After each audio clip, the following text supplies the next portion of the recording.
so you have to picture this 22-year-old girl who looks 14.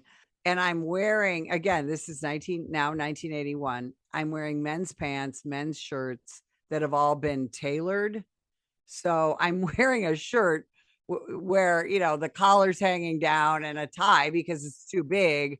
I got big pockets and, I look like I stole a uniform is what I look like.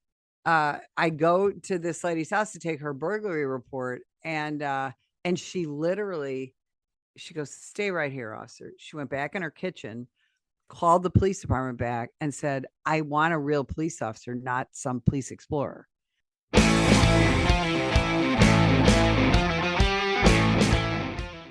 Welcome to the Cops and Riders Podcast. Your host, Sergeant Patrick O'Donnell, worked the streets in one of the nation's largest police departments for over 25 years. Ride along with O'Donnell and his expert guests as they help you navigate the oftentimes confusing and misunderstood world of law enforcement. O'Donnell and his guests on this show do not represent any law enforcement agency. The content of this show is not meant to be legal advice. If you think you need a lawyer, you probably do. Hey, Cops and Riders, thanks for being here with us today for another episode of the Cops and Riders Podcast. I'm Patrick O'Donnell, and I'll be your host for today's show. This show is listener-supported, so thanks to all of you who keep the show going. I would especially like to thank those of you who are patrons of the show. Your generosity helps pay for the software, equipment, and my time producing this show. Yes, you too can become a patron for less than a cup of coffee or a pint of Guinness. Just go over to patreon.com/Cops and Riders. Can you imagine being the only female in your police academy class? How about the instructor telling you that you shouldn't be in the classroom and instead should be giving him a blowjob? Or being a rookie cop and being formally disciplined for egregious violations like failure to take a hint or having your feet too far apart for a female? Resilience and grit. Those are the words that come to mind when I interviewed today's guest, retired Police Sergeant Betsy Brantner Smith of the Naperville Police Department. These are just some of the things she had to endure at the beginning of her over 29-year police career. The conclusion of this interview will air next Sunday. A little bit about Betsy. Betsy Brantner Smith started her career in law enforcement as a dispatcher when she was 17. 4 years later, she began a 29-year career in a suburban Chicago department. During her time as a cop and sergeant, she worked undercover in multi-jurisdictional agencies in Chicago and other areas around the city. She was also in charge of the K-9 unit, FTO, and various other jobs, including investigations. She wrote the book The 10 Code, 10 Law Enforcement Principles for Victory in Life, Police Techniques for Personal Achievement. Betsy has also been a dedicated trainer in law enforcement for years. Today, Betsy is the spokesperson for the National Police Association, a nonprofit organization focused on supporting law enforcement through education, advocacy, and legal action. Please enjoy this sometimes shocking, fascinating, and genuine interview with someone who has endured and overcame making the lives of future female cops much better. Betsy Brantner Smith, welcome to the show. Thanks so much for having me. I'm really excited about this because I don't often get to talk a little more personally. So I'm looking forward to this. Yes, and I had the pleasure of being on your podcast about a week ago, I think you interviewed me. Yeah. So this is so cool because I love interviewing people who have podcasts because all the tech is just a no-brainer. You got a great microphone, you know how all this works. It makes things so simple and easy. It's seamless. Yeah, absolutely. National Police Association podcast. Your interview was really fantastic. We had fun. Good. So the biggest question, the most important question before we start this interview is, are you still a Bears fan and are they going to the Super Bowl? That is what's burning on everyone's mind, of course. Oh my gosh. Well, of course, I'm a lifelong Bears fan, although I have been quite disappointed in the NFL for the last decade or so. Yes. Ever since the burning police car Beyonce halftime debacle. But yeah, the cardiac Bears this year are I think we could go all the way. It would be amazing. I think it would be amazing, but we can't, the Bears can't wait to the last 2 minutes of a game to win a game up against like real teams that are like, top tier. That ain't gonna work. It just Yeah. won't. But Yeah. We've been very lucky. yes, crossing those fingers, hell yeah. I think it has something to do with the Pope. I'm not sure, but I think it does. The I know, but he's a Sox fan. I I have know. a See, I'm a problem with Cubby that. fan. Even though I was born on the south side of Chicago, I'm still a Cub fan. I knew better, even as a child, that no, the Sox suck. I need to be a Cub fan. Yeah, they're not really our baseball team. No. So let's start at the beginning. Where did you grow up and how would you describe your childhood? So I grew up in a little town about 2.5 hours west of Chicago in Carroll County, Illinois, town of 1,500. Oh, gee. Huh? Oh, gee. 1,500. Yeah, So I mean, it what? There was a was church, a bar, there and was like 5 churches, 5 bars, a school, and a that was post pretty office. much it. Yeah. Yeah, and a post office. But it was amazing. My parents were both college educated. My dad was a farmer. He came from a very large family. My grandma lived across the field. I had 24 first cousins just on that side of the Oh my family gosh. Yeah. who were around constantly. It was literally Beaver Cleaver for Google that, kids, if you don't know who that Yeah. is. And it was idyllic. And I grew up I'm 66 years old, so I grew up in the 60s and 70s. And it was we were a Christian household, we were a politically involved household, and I can't say enough how it was the most wonderful way to grow up. Wow. So you were on the farm, and is this like, like a giant farm? This is like how you guys made your living? It was on the farm? Yeah, I mean, well, my mom was a school teacher with 2 master's degrees. She continued her education Oh, okay. back when you had to drive to a college and take classes. Yes. Yes, you did. So for years, she would drive from our little town to Northern Illinois University in DeKalb, Illinois, and take classes at night. She was just amazing. And this was back in the days, 60s and 70s, where especially in the 60s, women didn't really work if you had kids. And Right. she had 2 kids and a husband. My dad was a farmer. It was corn, cattle, and soybeans. And Okay. at any given time, we did things like we grew peas for Green Giant for a while. We grew popcorn for one of the big popcorn distributors. And so I basically grew up in a truck, on a tractor, and on a horse. I'm actually nobody knows this, but I'm a very skilled horsewoman. And Oh. it was I got to see firsthand what it was like to be a small business owner. My dad and mom were very open about things like business and finances. I'll never forget, I was probably 10 or 11 when my dad opened up a ledger book and showed me that's QuickBooks written down in paper, guys. And In the Middle Ages, we use those. Yes. yes, and he showed me what it costs to be a farmer, because I remember very distinctly, I was complaining because a couple of our neighbors who obviously were also farmers, were going to Hawaii over Christmas break. And I said, why aren't we going to Hawaii over Christmas break? And so he said, I'll tell you why. And he opened up a ledger and showed me how finances work. And so it was really terrific. They didn't hide anything from us.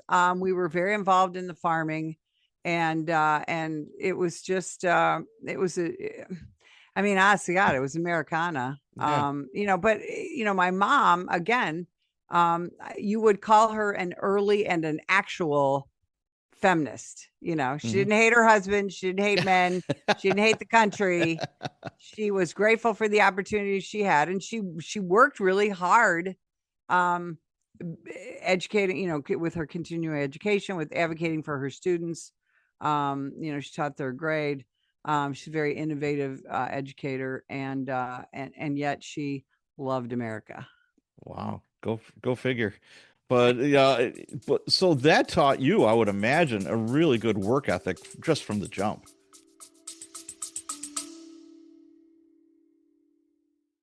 What's the craziest thing you saw when you were a cop? My first week on the job, a guy running at me with a butcher knife. He just killed his brother over the last hot dog. That's chapter 1. There are 33 more. Police Stories, The Rookie Years, just launched.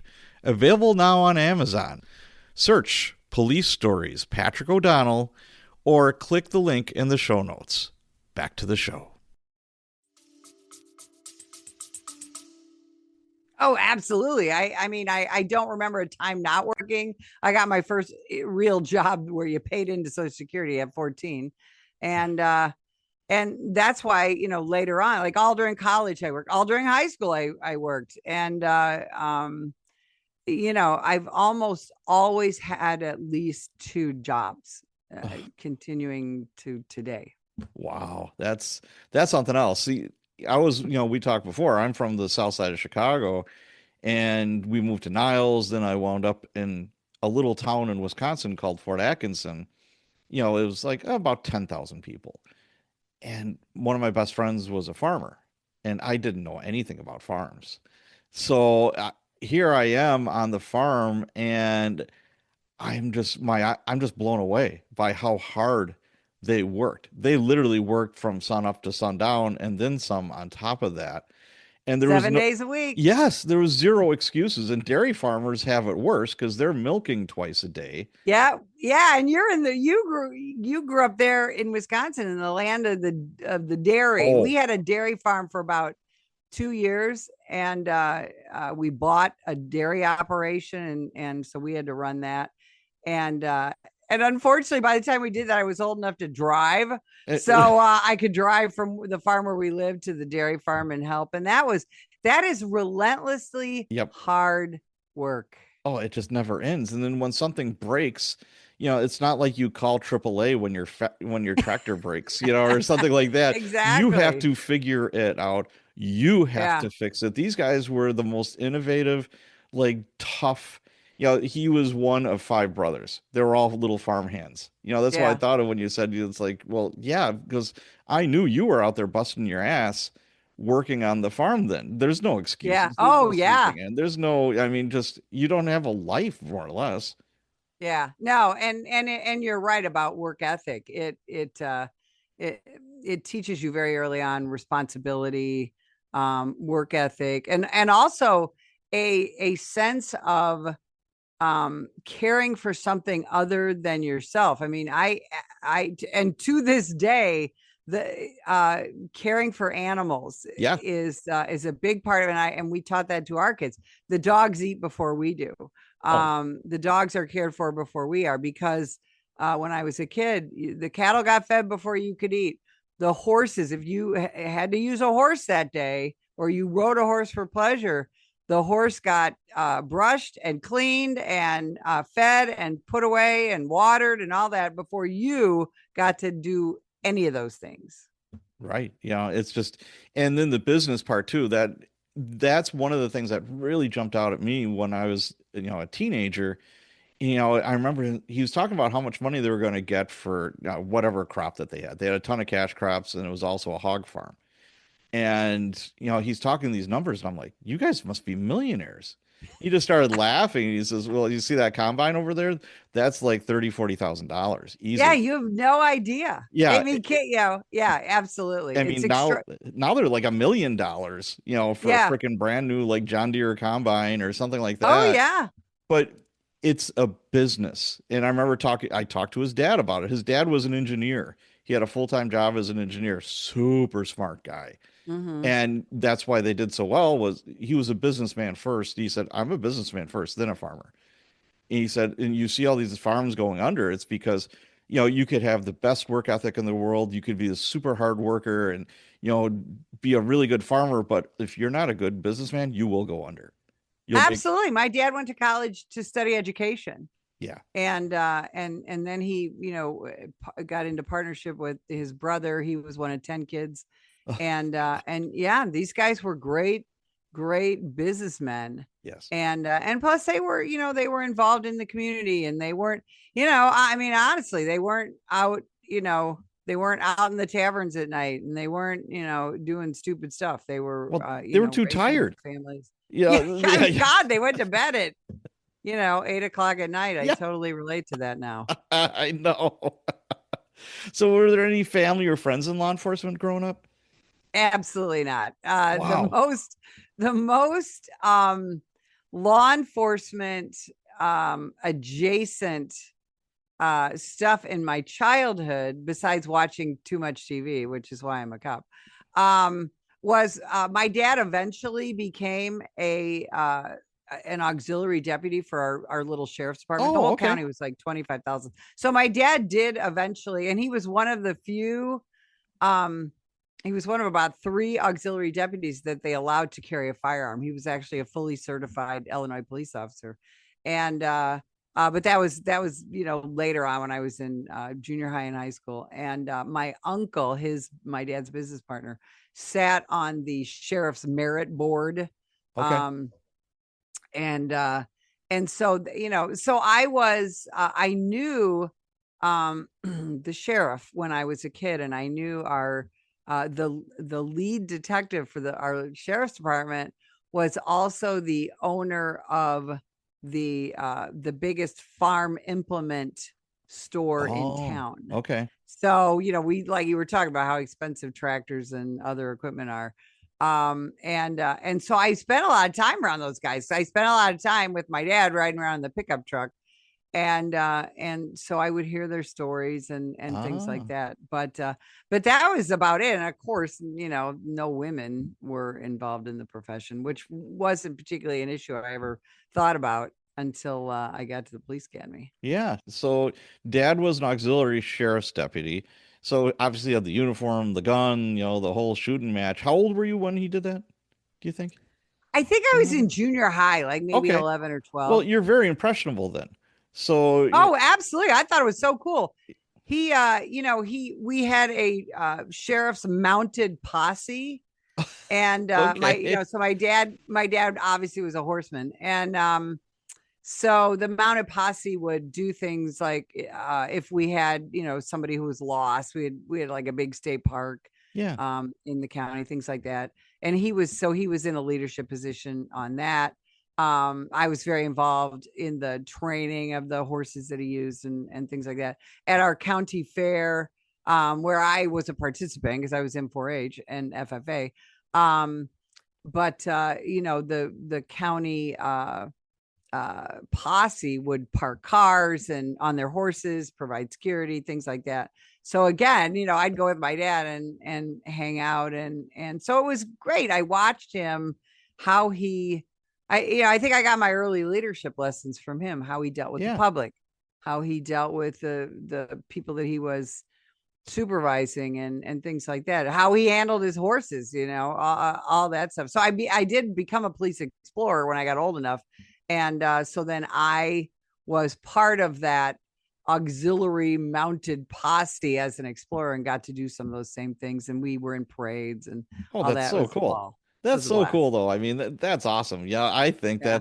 that's just so neat. And until I started doing this podcast, I never heard of an auxiliary police officer in my life. I'm Yeah. like, then these people, yeah, I'm like, how much did you get paid? And they're like, no, I volunteered. I'm like, wait a second. Yeah. They did it for free. Yeah, Yeah. and I'm like, you volunteered. You're putting yourself in this kind of peril because some places, usually they're with a partner, but they're doing the same stuff. You're putting yourself in the same danger. You're exposing yourself to the same liability.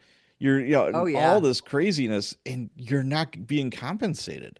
I Yeah. just, Absolutely. I'm astonished. But thank Yeah. God there's people that are willing to do that. I mean, I think that's a great thing, but it still literally blows my mind. I'm like, there's Yeah. people actually doing that. And one more thing about the farm that really stuck out in my mind too, and I don't know what it was like in your farm, but again, I'm coming from Chicago. I had friends that had guns. Their mom or dad, there was guns in the house and you knew it's like, yeah, don't touch them, blah, blah, blah. They were usually locked away or, every now and then they'd be out, but you just knew not to, mess with it. on the farm, I remember off his kitchen, it was a typical farmhouse, 2-story farmhouse. There was a closet packed with guns. He had Oh, muskets. we He had, had I mean, nothing was nothing was locked. Everything was loaded. Everything was ready to rock and roll. And you wouldn't even think of like playing with a gun. There were no accidents with guns. None of that happened. No, my dad kept he had a shotgun and his cattle whip on a rack in his pickup truck. Next to the window in their bedroom, there was a window that faced out to our front yard. He had a loaded double-barreled shotgun. And every once in a while, I'd be in my room playing and I'd hear boom. And my dad would open up the window when he'd see a mole, which is like a blind ground Yeah. squirrel. The moles would tear up your yard, and my dad he'd be in there getting dressed. He'd see a mole, and he'd just blast it. He was a great shot, and he carried a revolver. Probably a Smith and Wesson. I'm guessing like a Model 19, Yeah. revolver, and he would go to the range and qualify and stuff. But yeah, I don't ever remember being taught about gun safety, but No, but I you just knew knew. it. You just didn't, any more than you would jump in the tractor that we all knew how to drive from a very early age. You wouldn't jump in there and go run around the yard in it or anything. I mean, you just knew there were responsible things that you did growing up in that atmosphere. Yeah, and look out for the PTO.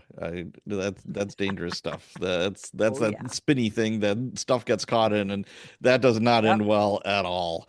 That's scary stuff. But yeah, I remember in high school, again, small town USA, kids would go squirrel hunting and whatever hunting or fishing after school.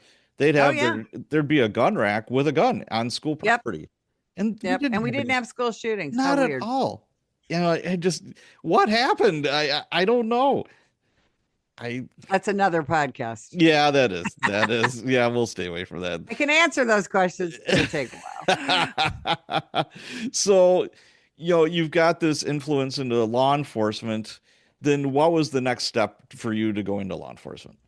So senior year in high school, I became a full-time police dispatcher, working 40 hours a week. That same sheriff that my dad worked for had an opening. And I was, again, this is 1976. I'm feeling a little rebellious. And my dad recognized that. And so he thought, boy, if he could tie up my evenings, things would go well. And so he did. I got a job because at that point I had told my parents I wanted to be a police officer. And I wanted to be Adam 12 and Oh, all that absolutely. stuff. SWAT and And Beretta and Starsky and Hutch and all that yeah, good I stuff. mean, and I was going to go to LA and be LAPD.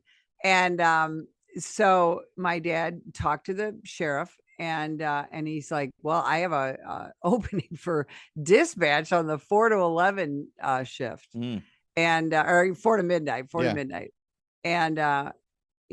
and they would work around my school schedule, stuff like that. And so I took the job, and I was a police dispatcher the entire second half of my senior year on through the summer. And then I went to college that fall in 77. And I, because of my experience, I got immediately hired by my college to be a dispatcher. All for their And police department? it, Okay.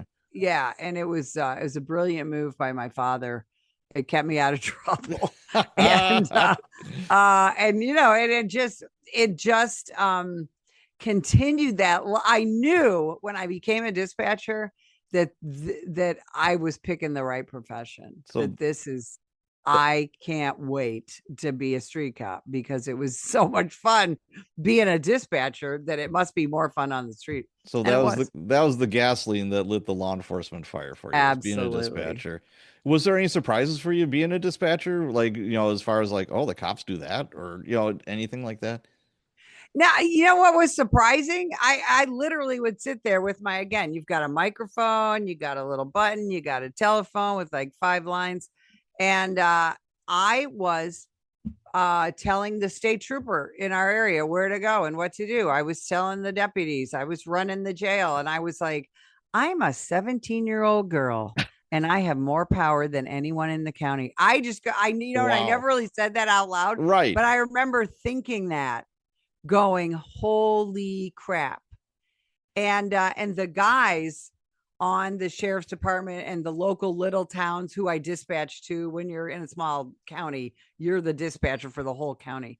And they would come in and tell me horror stories and all this stuff. And then, of course, I'm starting to get domestic dispute calls, things like that. This is in kind of the early days of when we're getting a 911 system. Mm-hmm.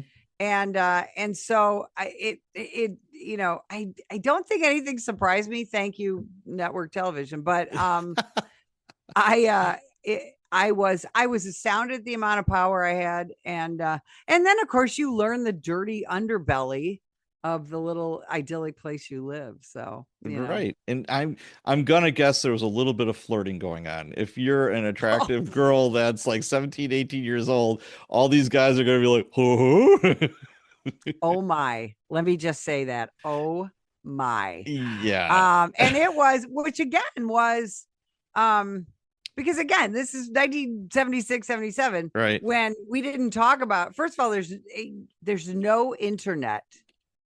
I know that's stunning to half of you listening to this, but there was no internet. So, we had to read newspapers, magazines, books. And we had to read books. And, so we didn't there wasn't a lot of talk about sexual harassment. But I mean, the sexual harassment, I look back now and I think, holy crap, some of the stuff that they would, but you just didn't think about it. And so what I learned was, working there and then also working at the college, was I learned how to deal with that. And that really came in handy later on when I became a cop. So, I mean, there was, to this day, there's pretty much nothing you can say to me that I get real offended about, because I've heard it all since I was 17 years old. Wow. That's amazing. So what did your folks say when you said, you know what? Yeah, I'm going to be a cop? What'd they say? My dad was like, cool. My mom was like, why don't you be a lawyer? And she's like, you mean a lawyer, right? I no, I want to go into law enforcement. Yeah. And so they were, again, I was raised that you can do whatever you want to do. And I was what they used to call a tomboy. Okay. So, I was very much, again, out there with the boys I was baling hay, and I was running a combine, and I was driving a truck, and I was, riding a horse and all that stuff. And, so I was in fact, let me just say this. If I was a little kid in 2026 and, or maybe let's say 2024, and my parents were liberals, I'd be a boy. You'd be calling me Phil. Because when I was about 9, I went to my parents and said, I'm going to be a boy now, because it's the Boy Scouts seem more fun, and my brother got to do stuff I didn't get to do and things like that. Yeah. my parents like, A, you're not a boy, you're a girl. B, you can dress however you want, during the week. If you want to wear boys' clothes to school, that's fine. You're not getting a crew cut like I wanted. I wanted to go to the barber and get a crew cut. You're not getting a crew cut, and you got to wear a dress to church on Sunday. And this was not a compromise. This was their edict. And I was like, okay, I'm 9 years old. So I did that. And I was a boy for about 9 months. And then I was like, well, this seems stupid. And I went back to my normal life. So, yeah. But, anyway, so I was very much a tomboy. And so I think they were extremely supportive. And my dad later on, when, I was on my own as a cop, my dad came and rode along with me, and oh wow, okay, all that stuff. So that was fun. Oh my gosh. Yeah, it was my mom had cancer before she got cancer again when I was in the police academy. And they waited to tell me until I graduated the academy. They wanted me to be really focused. Yes. And but and I didn't, it wasn't parenting back then. From my parents' point of view, I didn't call them every night from the academy crying and telling them what happened at the academy. It was all I was a grown up. I was 21 years old, and they had their life and I had my life, but they were very, supportive. They came to my graduation and all that stuff. Good. So you wound up going to the Palatine Police Department. No, No? Naperville. Naperville, that was it. Yeah. Yeah. No, much Naperville. bigger. Yeah. So how big of a city is Naperville? I think it's about 150,000 now. It was about 43,000 when I started, and we went through this just wild growth. Where we couldn't keep up with the geography of the city. I mean, every morning you'd wake up and there was a new subdivision with new streets. It was crazy. And I actually very quickly into my career, I got put on a couple of different task forces that didn't, I was not in Naperville for most of the time. So there was this explosive growth during the 4 years that I was assigned somewhere else. Okay. And so I came back after those 4 years lost, and because it was so big, it just grew. The growth was just like nothing I've ever seen. When I retired, I think it was well over 100,000. Wow. Okay. So did you test for other departments, or did you wanted to work in Naperville, or how did that play out? No, it was back then. So when I started testing, it was early 1980. I'm getting a degree in law enforcement, and they told us take a bunch of police tests, because back then the testing took 6 months. You'd have to get a letter in the mail. Oh yeah, certified letter in the mail. Yes. I mean, there was no email. Right. So I'd have to drive from my college. It was 4 hours to Chicago area. I'd drive and take a written test, and then I took the psychology. I took all these different tests, and so it took about 6 months. But they had told us apply for every police department that is testing, because you're not going to make most of them. And especially, I was a girl, and nobody wanted us. Nobody wanted in Chicago area. We were very behind the times. Nobody wanted women, and which why my intention was to go to California. Yeah. And but I thought, well, I'll get on a police department in Illinois and maybe stay and then move to California, blah, blah. But so I was dating a guy from Naperville, and we were at his home visiting his parents, and I picked up the newspaper. And I saw that the Naperville Police Department was hiring, and they had a very good reputation. I think at that time you had to have at least 2 years of college to even apply. Right. Eventually you had to have a degree, a 4-year degree to even apply, all that. They had a great reputation. And so I thought, well, I'll take the test. So I applied, and I did. And there was well over 1,000 people that showed up for the testing process, and they were hiring 4, and I got number 4 on the list. So wow. Why not Chicago PD? I would have applied for them. I just happened to apply for Naperville first, got hired immediately, after the testing.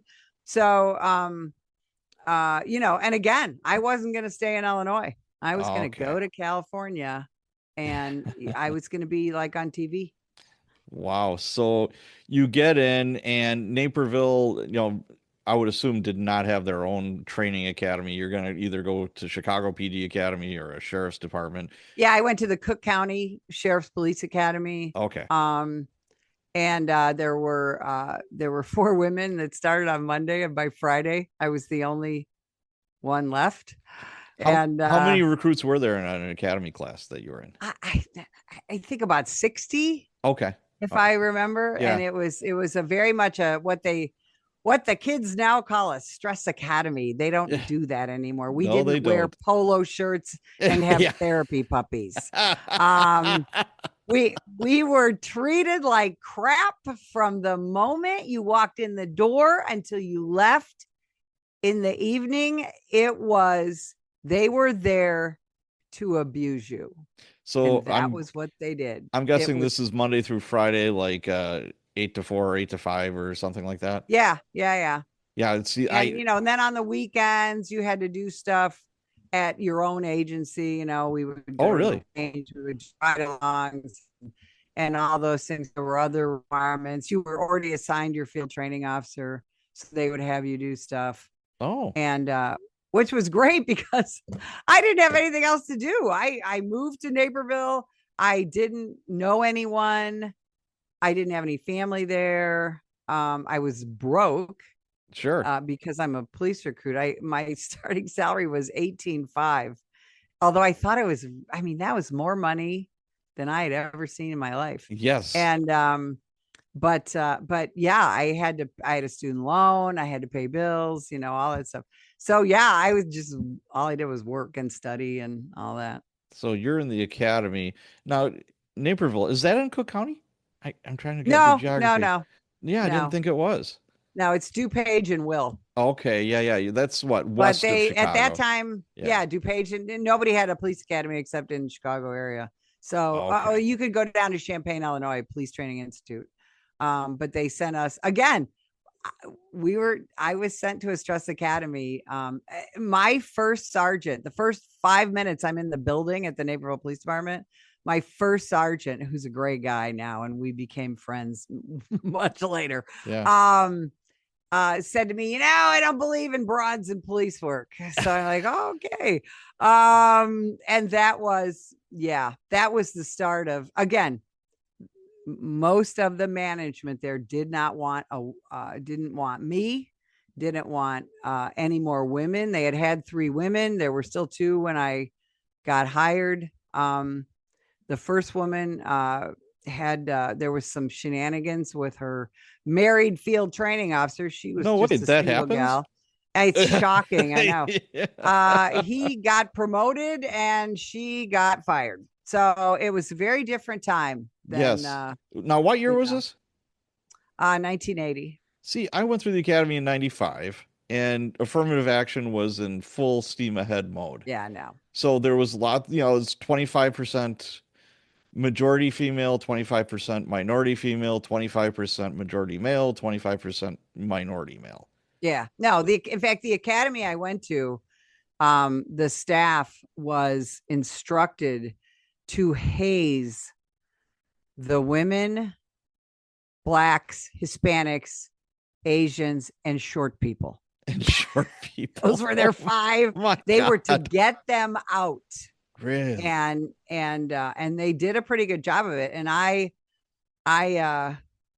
don't know what the language restrictions there are. Are none. No, okay, good. Don't worry because on day 5 of the academy, when I'm the only woman who didn't run out crying, the guy running the academy came up to me and stuck his finger in my face as I'm sitting in the front row, and said, "You should not be sitting in the front row of my police academy. You should be on your knees giving me a blowjob." Oh my God. So that was that was the academy that I went to. And later on, this gentleman who was, God rest his soul, he's deceased. When I was on a narcotics task force, he was the guy that I had to turn my evidence into. And so I got to know him. He was a super nice guy, but I sat him and I said, "Don, why did you talk to me like right. that?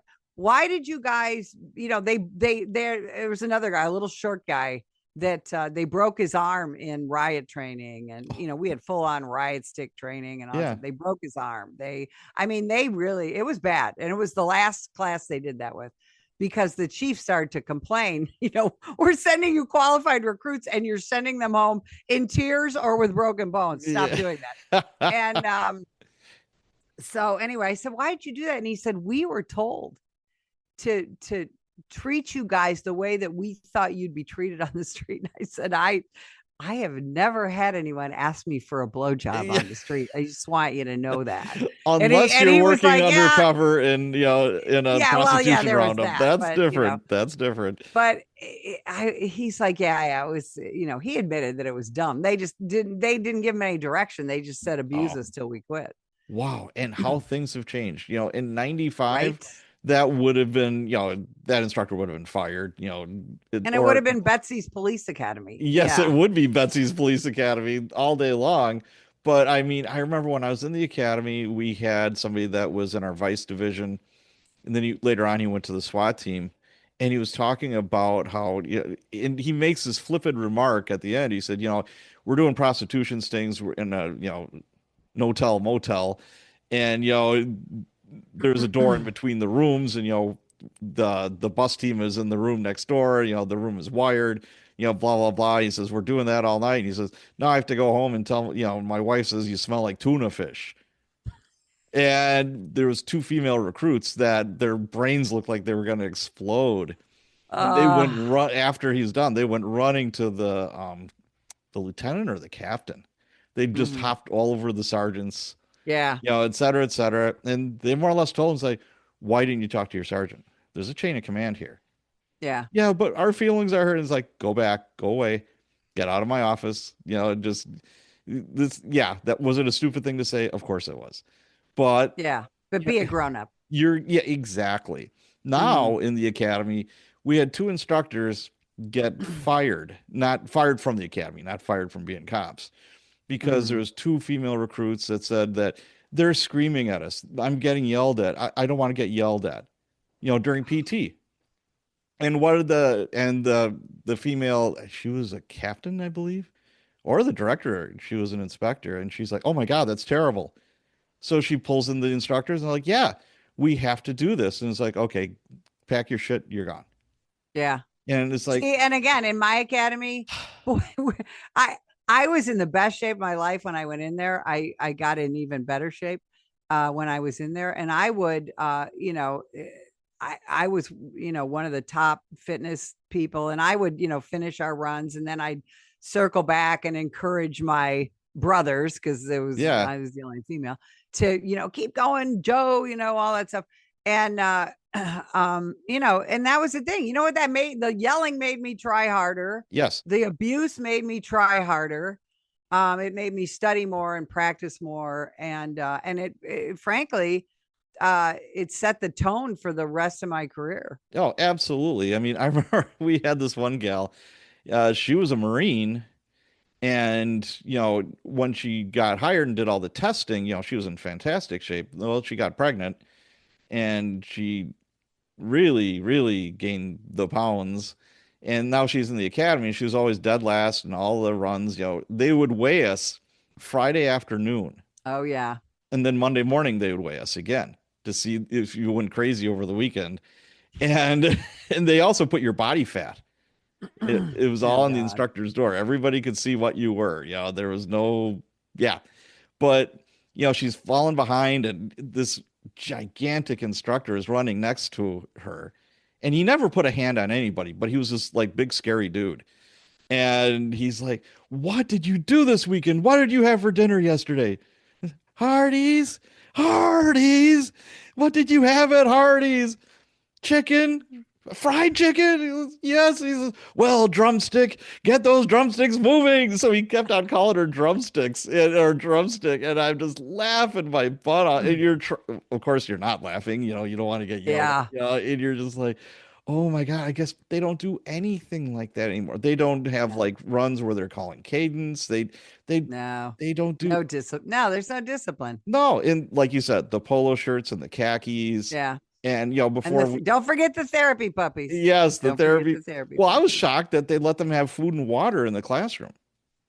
Oh my god, There was I no we such barely thing. got lunch. Yeah, we had 20 minutes for lunch, and that was from the time, you left your desk from the time that you were expected back in your desk. And yeah, it's like, and See, and I went before there was bottled water. If yes, you got water at a drinking fountain where you yes. all lined up, Well, yeah, I'm looking at, I go back to the you didn't academy. have your little bottle that you could have at your desk. We didn't have anything like that. Yeah, I'm just thinking to myself, I go to the academy for whatever reason, and I look, and every recruit's desk, there's this huge water bottle, and I'm like, you let them drink water? And they're like, Yeah. well, yeah. And I'm like, water was a huge gift. Oh yeah, it Yeah, was. It was a reward, yes, it was. and it could be taken away. Yes, it could. Oh, it's like, the instructor's like, you got 5 minutes, water in, water out. And it's like everyone's Yeah, sprinting to the water fountain or sprinting to the bathroom. And you're just like, oh, God, how things. yeah, and be a girl and do that. Oh, yeah, that would be, yeah, that'd be bad. So you were the only female then in your academy class. Yeah, yeah. God. So other than being the only female in your academy class, what do you think were some of the biggest obstacles, that you had to overcome? Well, I was short, although I'm 5'5". So, Okay. but there were like 3 other short guys in my class, so we immediately became a team. Sure. And so that was good. It really, other than the abuse, I think that because women tend to do really well academically. I was already a good talker, and I had already been a police dispatcher, so I knew how to talk to people. I could answer some of the questions and play out some of the scenarios better, I think, than the recruits who had no experience. So I really didn't. I'll be honest. I was so grateful to be there. I could not believe someone paid me to go to the police academy. I mean, this is my dream. Yes. And now I was living my dream, and I could, I mean, no big deal, no big problems. I remember always wishing I was taller. That was it. Okay. Well, I remember, for me, I worked all these Joe jobs. I went to college, and it was the 80s. It was the late 80s, and there weren't a lot of police jobs, and affirmative action was, full steam ahead. So I'm a straight white guy. Nobody wanted me. You're screwed. Nobody wanted me. So, I'm a restaurant manager, I'm a bartender, I'm a car salesman. And I get in the academy and I'm like, Monday through Friday, day shift? I've never had a job. I never had a job that I had 2 days off in a row. Never. Since I was 16, I never had that. That was me when I got there. Being in the academy was one of the few times that I didn't have another job. And through college, in addition to dispatching, I was a waitress. I made pizzas. I taught aerobics. There was all these things that I did. I always, like I said, I always had 2 jobs. And that was, you're right about the academy. In the academy, you couldn't do a side job in the academy. It was against the rules to have it. Yeah, you were on probation. So you're absolutely right. It was like, this is my own, I have one job. Yeah. It was extraordinary. I was used to working 60, 70, 80 hours a week. Yeah, that was normal for me. I again, when I'm selling cars, I had to bartend in the wintertime because nobody's buying cars in the winter. Had to pay the rent somehow, so I just thought, man, this is the best job ever. And like the young guys were complaining, and I'm like, what are you complaining about? Yeah, shut up. We're getting paid for this? Yeah. I'm getting paid to get into really good shape. Yes, people are yelling at you every now and then or whatever, and you got to take a test here and there. And I'm like, this is a cakewalk. Wow. I mean, the runs did kill me. I will say I was 30 and I'm running with these 21-year-olds, and I'm just like, see, I was that 21-year-old. I hated you. I hated you. And I'm just like, oh man. And when I got in the academy, I was 220. And, I could bench, a pretty good amount. I could do push-ups and sit-ups and calisthenics till the cows came home. But when those runs came, you were just like, God, I hated that shit. Oh, did I hate it? But hey, I still made it out. We had to do a mile and a half in under 12 minutes. That was the standard. And, and everybody passed. A couple of guys broke their legs. There'd be people puking almost every morning when we'd be doing runs. And it would just, I remember you had 3 kicks at the cat. The first one, I cramped up. I'm on the ground, and she said, the instructor, you failed. Get out of here. And I'm like, okay. And the second time, I missed it by 20 seconds. Then the third time around, I'm like, I don't care if I have a heart attack. I'm going to do this. I don't care if the fire academy is right next door. They can take care of me. Right? They'll take care of me. It'll be great. Yep. So you become a cop. You graduate from the academy. Do you remember your first day as a cop and the first day you went out solo in a squad car? Oh, absolutely. I mean, I remember my first day, my last day, solo, my first day with my FTO. It was, and again, I was so excited to just be doing this. And I had a terrific field training officer who I thought I was like, man, he was one of those grizzled veterans. He'd seen it all, done it all. He was 25 years old. But I was 21, right? Or, 22 by the time I graduated. So so it was, yeah, I mean, and we just went, we were busy because my field training officer, when we weren't handling calls, we were making traffic stops and again, there was no online learning. So all your additional learning beyond the academy was of course happening in field training. And I remember one of my very first, it wasn't the first, it was the first week that I was on solo patrol. I went to take a burglary report in a nice residential area. And so you have to picture this 22-year-old girl who looks 14. And I'm wearing, again, this is 1981. I'm wearing men's pants, men's shirts that have all been tailored. Oh. So I'm wearing a shirt where, the collar's hanging down and a tie because it's too big. I got big pockets, and my pants in the back have got, the pockets are touching because they've had to sew a big dart. And so I look like I stole a uniform is what I look like. And I go to this lady's house to take her burglary report, and she literally, she goes, "Stay right here, officer." She went back in her kitchen, called the police department back, and said, "I want a real police officer, not some police explorer." Oh, yeah. So, it was also, I'd get the strippers here for the party, that kind of thing. I got that a lot. Honey, do your parents know where you are? Stuff like that. Oh my gosh. And but anyway, it was it was fascinating. So when you're doing field training, how many weeks was that? Do you remember? Well, you know what? There was no set policy. Really? Okay. We did not. So it was, 3 or 4 months. I think there was there were no DORs, no daily observational reports, Yeah, right. none of that. The whole San Jose model did not exist. Oh, wow. So it's kind of thrown together then. Yeah, it was very much cobbled together. Our written, and again, I became like a policy Nazi later on in my career, but our policy book was whatever the last memo from whatever lieutenant was, it was extraordinary. Actually we didn't get into formal field training until I actually became a field training officer in like 1989. And then, I was the first, I think, to go to school to learn the San Jose model of field training and all that stuff. And I became, a real champion of that kind of stuff. But when I was a rookie, it was pretty haphazard. And then again, all through my field training is this cadre of men who don't want me there.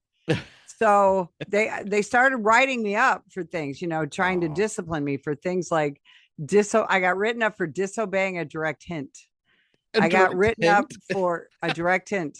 The hint was I was working on a report in our roll call room, and the sergeant came in and looked at his watch and looked at me.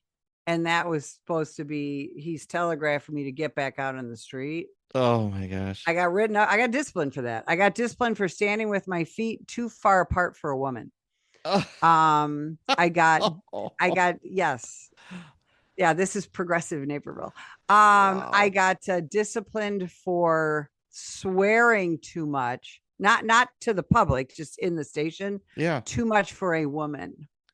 For a woman. I mean, I have all these. Oh, you still have those? Oh, absolutely. Oh, that's awesome.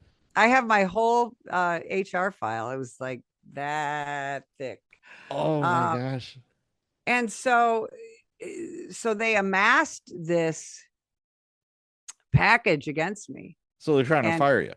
They're trying to fire me. So they called me into the chief's office. My chief was a nice guy, but he was easily influenced by the people around him. And so they sat me down with this package, like 15 things like I just described to you. Yeah. And they said, "Okay, here you go. What are you going to do about this?" I'm like, and again, I'm a kid. I really don't know anything about HR, or I know nothing. And I there was no one to go to. We didn't have a union, none of that stuff. Oh, you didn't have a union. Okay. Nothing. Oh my gosh. And so I said, well, this is a big package. And so I need, can I have some time to digest it? And there were a couple of the bosses, all who later became big fans of Betsy when I got national attention, by the way. They love to comment on my Facebook now. Oh, we're so proud of you, Betsy. And I'm thinking, F you guys. Yeah, you know? absolutely. But anyway, they amassed this package, and I said, and they're like, you have to answer it right now. And I said, okay, do what you got to do. I'm not going to quit. Oh, honey, why don't you just quit and go back to the farm and be a teacher like your mom and all that. This really isn't a place for you and all that. And I'm like, okay, I'll come up with some answers to this, but I just don't have an answer right now. So they had no choice. They were trying to get me to quit. Long story short, I answered the whole package, pulled dispatch tapes, did everything that I could do, caught him in lies. Okay. Caught him, violating policy. So finally, one of the lieutenants, who later became a captain, he later became a deputy chief, he went to them and he said, look, I'll take her off your hands. I'll put her in detectives. Thanks, everyone, for joining me and retired Police Sergeant Betsy Brantner Smith. We are just getting started with the story of Betsy's career, other personal and professional obstacles that she has overcome. Stay tuned for the exciting conclusion of this amazing conversation next Sunday. Well, that wraps up another episode of the Cops and Writers podcast. If you haven't done so yet, can you take a minute and rate and review the show on Spotify or Apple Podcasts? If you have already, thank you. As always, thank you for all of your support, and, of course, let's be careful out there.